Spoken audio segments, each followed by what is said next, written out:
बिस्मिल्लाहिर्रहमानिर्रहीम अस्सलाम वालेकुम। नाज़रीन, लोगों को बैंक बिज़नेस डॉक्यूमेंट्स को लेकर बहुत ज़्यादा कन्फ्यूजन होती है कि हमारे ये बिज़नेस डॉक्यूमेंट्स होंगे तो हम फिर वीज़ा अप्लाई कर सकेंगे। अगर ये नहीं होंगे तो हमारा वीज़ा ना अप्लाई होगा और ना ही हमारा वीज़ा लगने का कोई चांस बनेगा। तो ये बिज़नेस डॉक्यूमेंट्स आपके लिए कितने ज़रूरी हैं? बिज़नेस डॉक्यूमेंट्स की सीक्वेंस क्या है? कौन से बिज़नेस डॉक्यूमेंट्स आपके पास होने ज़रूरी हैं? और कौन से डॉक्यूमेंट्स जो बिज़नेस के डॉक्यूमेंट्स हैं वो आपके लिए ज़रूरी नहीं है। बेशक उनकी रजिस्ट्रेशन करके आप पैसे ज़ाया ना करें, तो आप उसके बगैर भी उन डॉक्यूमेंट्स के बगैर भी as a businessman visa apply कर सकते हैं। वीडियो बड़ी अहम है। जो लोग बिज़नेस पर्सन के तौर पर वीज़ा अप्लाई करना चाह रहे हैं, मैं आज आपको डॉक्यूमेंट्स के बारे में बताना चाह रहा हूँ कि वो जी आपने कौन-कौन से डॉक्यूमेंट्स अटैच करने हैं और कौन-कौन से नहीं। As usual request, please channel को सब्सक्राइब करें, बेल आइकॉन पे क्लिक करें और वीडियो को काइंडली ज़्यादा से ज़्यादा शेयर कीजिएगा। देखें, अगर एक बिज़नेसमैन जो है उसके लिए बेहतर है कि वो एफबीआर से कम रजिस्टर्ड ज़रूर हो, क्योंकि एफबीआर से रजिस्टर्ड होना हमारा कौमी फ़रीज़ा भी है। तो एफबीआर से आप रजिस्टर्ड अपने आप को लाज़मी करवाएँ। टैक्स रिटर्न 1 साल की या कम से कम 1 साल की तो आपको ज़रूर लगानी चाहिए अगर है, नहीं तो 2 साल की भी आप लगा सकते हैं किसी भी कंट्री का वीज़ा अप्लाई करने के लिए। उसके बाद एनटीएन का सर्टिफ़िकेट जो है वो ज़ाहिर है जब रजिस्टर्ड होंगे तो वो आपको मिल ही जाएगा, वो आपने ज़रूर उसको साथ लगाना है, उसपे सारी डिटेल लिखी होती है।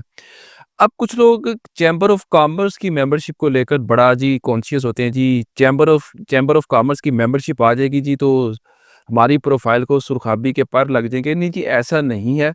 देखिए, अगर आप चैम्बर से रजिस्टर्ड हैं, तो ठीक है, आप मेंबरशिप लगा लें। लेकिन अगर आप सिर्फ़ अपनी वीज़ा प्रोफ़ाइल को तैयार करने के हवाले से ही स्पेशली अगर चैम्बर की मेंबरशिप लेना चाह रहे हैं, तो मेरा मशवरा है कि आप चैम्बर की मेंबरशिप ना लें।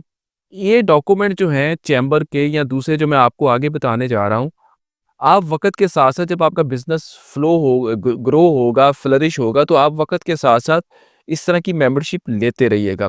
देखिए, किसी भी कंट्री की वीज़ा पॉलिसी में ये नहीं लिखा कि जी आपका जी चैम्बर के साथ मेंबर होना लाज़मी है। तो कोई भी कंट्री की ये डिमांड नहीं। हाँ, अलबत्ता तुर्की जो है, ज़रूर आपसे being a businessman chamber of commerce की मेंबरशिप माँगता है।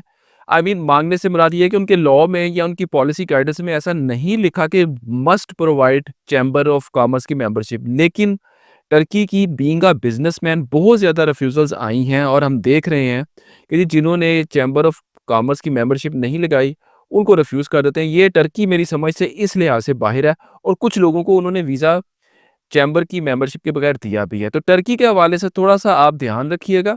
अदरवाइज़ किसी और कंट्री में अगर आप शेंजन में, यूएसए, यूके में अप्लाई कर रहे हैं, तो चैम्बर की मेंबरशिप अगर आपके पास नहीं है, you don't need to worry about it. वक़्त के साथ-साथ बना लीजिएगा। और इसी तरह ही जो है वो जो एक लेटर ऑफ रिकमेंडेशन मिलता है आपको चैम्बर की तरफ से, वो अगर आप मेंबर होंगे चैम्बर के तब ही मिलेगा। तो उसके बारे में भी आपने इतना ज़्यादा परेशान नहीं होना। अच्छा जी, तीसरी जो चीज़ है, लोग अक्सर पूछते हैं जी कि हमारी एसईसीपी से हमें रजिस्टर्ड करवाना चाहिए कि नहीं करवाना चाहिए? SECP security exchange commission of Pakistan, ये इसकी एब्रिविएशन है।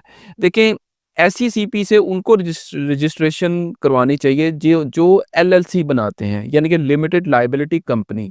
अगर तो आपकी एलएलसी नहीं है, अगर आप सोल प्रोप्राइटर हैं, सोल ट्रेडर हैं, तो आपको एसईसीपी की तो ज़रूरत ही नहीं है।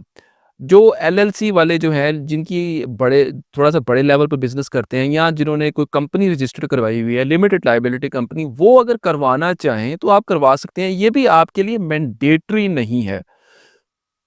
कुछ नहीं होना इस तरह की। तो ख़ास तौर पे जो जो बंदा या बंदी स्टार्ट कर रहा है अपनी वीज़ा प्रोफ़ाइल को बीइंग अ बिज़नेसमैन, अभी उसने 3 या 6 महीने पहले ही एनटीएन बनवाया है, अपना बिज़नेस रजिस्टर्ड करवाया है, तो मेरा मशवरा है कि ऐसे लोग एकदम एसईसीपी से रजिस्ट्रेशन ना करवाएँ।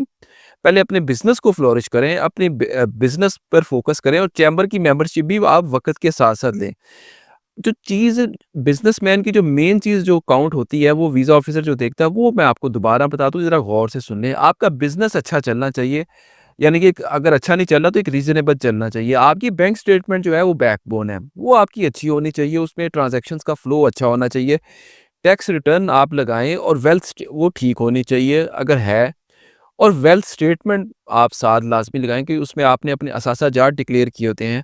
आपका बिज़नेस रेवेन्यू अच्छा होना चाहिए, आप किस तरह रेवेन्यू जनरेट कर रहे हैं, आपका बिज़नेस कितना पुराना है, ये असल बात है।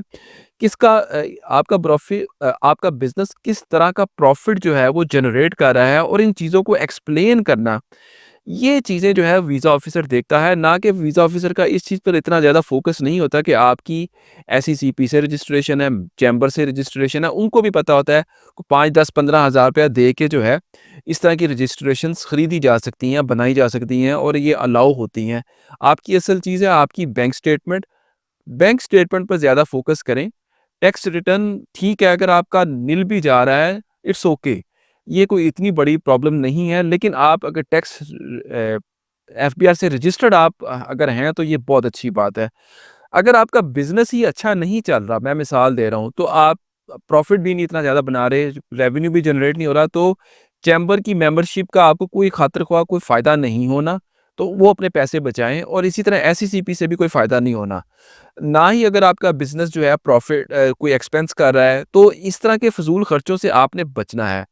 इन तमाम डॉक्यूमेंट्स को जो च डॉक्यूमेंट्स की जो चेक लिस्ट है, वो मैं आप ये जो यूनिवर्सल होती है, आपकी 6 माह की बैंक स्टेटमेंट होनी चाहिए, अकाउंट मेंटेनेंस लेटर होना चाहिए, एफआरसी, एमआरसी अगर मैरिड हैं, passport, ID card, travel plan, hotel booking, dummy flight reservation, visa request letter जिसको वीज़ा कवर लेटर कहते हैं, ट्रैवल आइटिनरी, ट्रैवल प्लान जो होता है, उसको आपने प्रॉपर्ली बयान करना है। हाँ, अगर कोई आपकी ऑलरेडी पहले से कोई बिज़नेस की रजिस्ट्रेशन आपने पहले से ही की हुई है या यानी कि या वो मैंडेटरी थी बिज़नेस को रजिस्टर कराते दौरान ही वो आपको कोई मेंबरशिप मिल गई, वो अच्छी बात है, वो आप लगा लें। अगर कोई कॉर्पोरेशन से रिलेटेड या म्युनिसिपल कॉर्पोरेशन से रिलेटेड या जो भी आपकी डॉक्यूमेंटेशन की रजिस्ट्रेशन बिज़नेस के हवाले से है, वो आप लगाएँ, वो उसपे कोई इश्यू नहीं है। लेकिन स्पेशली चैम्बर की मेंबरशिप लेना या स्पेशली एसईसीपी की मेंबरशिप लेना सिर्फ वीज़ा के मकसद के लिए और बिज़नेस आपका 3 महीने पुराना रजिस्टर्ड हो, उसका कोई फ़ायदा नहीं है, वो पैसे आप अपने ज़ाया ना करें। तो ये डॉक्यूमेंट्स की मैंने चेकलिस्ट भी बता दी है। इस तरह का डॉक्यूमेंट्स ये इस सीक्वेंस के साथ आप लगाएँ और अल्लाह का नाम लेकर वीज़ा जो है आप बीइंग अ बिज़नेसमैन अप्लाई करें, तो उम्मीद है आपको वीज़ा मिलेगा और पुरुमीद होकर अप्लाई करें। वीडियो कैसी लगी आपने कमेंट सेक्शन में ज़रूर बताना है मुझे। कोई आपने केस डिस्कस करना हो आप मुझसे केस भी डिस्कस कर सकते हैं। व्हाट्सएप पर 30 मिनट की हम पेड कॉल सेशन देते हैं। मैं खुद आपसे बात करूँगा। आप हर किस्म का अपना मामला डिस्कस कर सकते हैं, फ्यूचर प्लानिंग डिस्कस कर सकते हैं, कोई रिफ्यूज़ल है डिस्कस कर सकते हैं। इवन कि आपकी डिपोर्टेशन या रिमूवल भी है, इसमें भी हमारा काफ़ी अच्छा एक्सपीरियंस है। हमसे राब्ता कर सकते हैं इस हवाले से। कोई सर्विस चाहिए हो तो आप हमसे व्हाट्सएप पर फिर भी आप हमसे पूछ सकते हैं। आप हमें बता दीजिएगा कि आप कौन-सा डॉक्यूमेंट हमसे बनवाना चाह रहे हैं, हम आपको चार्जेज़ बता देंगे।